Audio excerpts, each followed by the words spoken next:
Olá pessoal, muita gente tem a ânsia de desvelar os mistérios. Calma, nós estamos só começando. Esse primeiro vídeo se intitula Gnosis, o governo secreto do mundo. Sim, é claro, nós vamos falar sobre tudo aquilo que existe, mas que pouca gente sabe. Mas vamos começar pelo início, pela gnose. Vamos entender o princípio de todos os mistérios, o princípio de todas as religiões, para que a gente entenda a natureza humana e por que essas coisas acontecem. Sim, nós vamos falar do governo secreto do mundo, nós vamos falar sobre humanidade, vamos falar sobre coisas que nos interessam, porque estão presentes no nosso dia a dia e a gente não tem ideia do tanto que isso pode nos prejudicar. Se você quer compreender realmente, de uma maneira inédita, tudo isso que vai ser passado agora para vocês, aproveitem, pessoal, assinem o canal. Sejam todos bem-vindos ao canal Universo Mágico. Eu sou Francisco Marengo e logo depois da vinheta vamos dar o início então ao primeiro capítulo, Gnosis, o governo secreto do mundo. Ok? Vejo vocês daqui a pouco.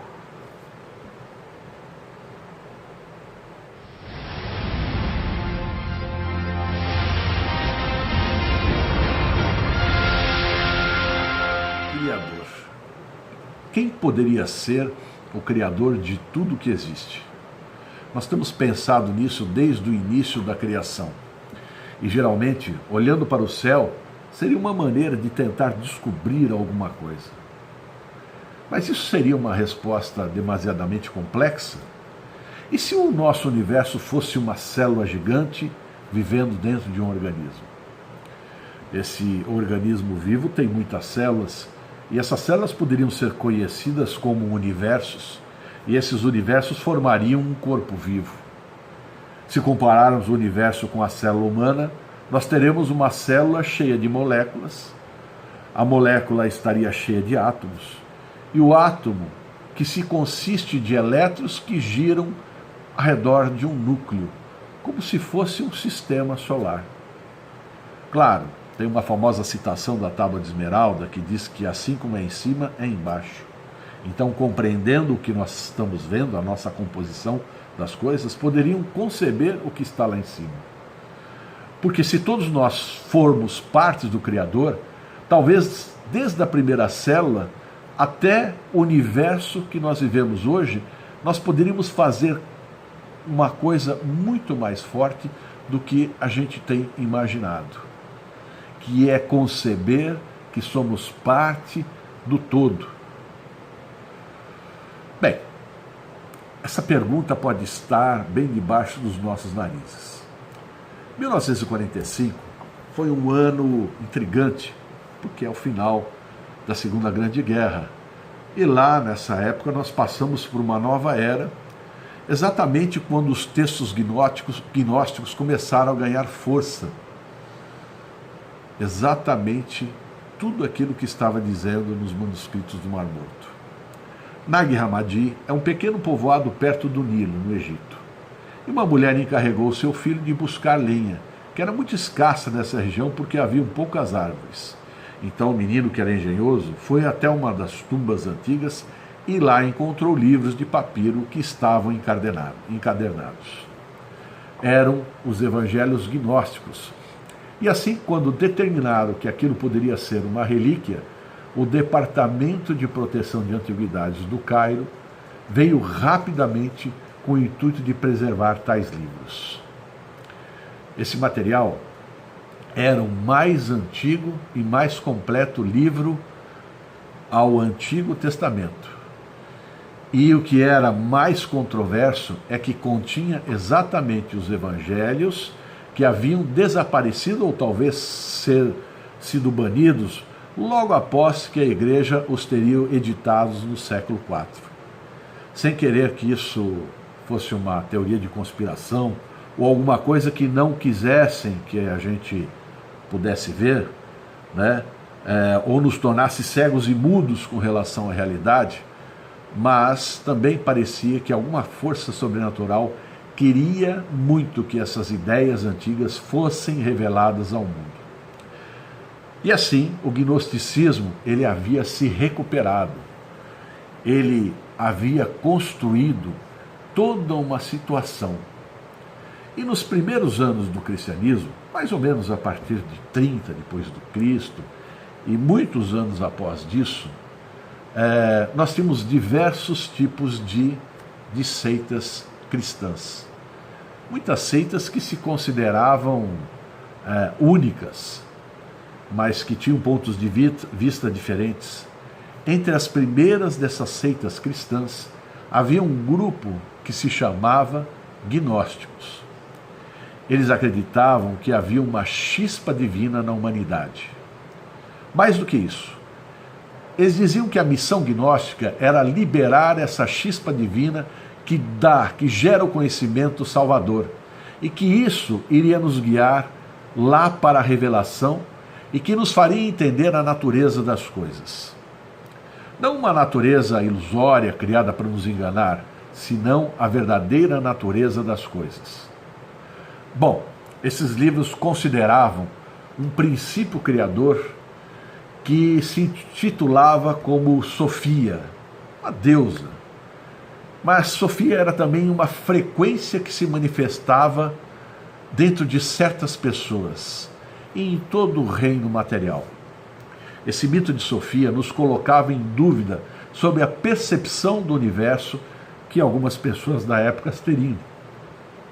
A manifestação de Sofia, a sua personificação, poderia representar uma espécie de energia fractal que ocupa espaço entre as assimetrias das coisas, sejam elas pequenas ou grandes. É como se esse espaço, essa energia fractal, fosse uma espécie de campo eletromagnético que nos envolve. E envolve, na verdade, todas as coisas físicas ou astrais. Sofia também teria uma ligação íntima com o número áureo.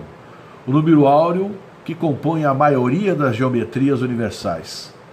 E por sua vez, o número áureo está também presente no DNA humano. O interessante disso é que antigas civilizações gravaram isso em tábuas de argila. Então a gente presume que esses antigos evangelhos poderiam de fato explicar o que é o Criador através da frequência que o Criador existe, através da matemática e possivelmente também através da física quântica. Então nós poderíamos considerar que a terceira dimensão que nós vivemos talvez fosse um universo holográfico.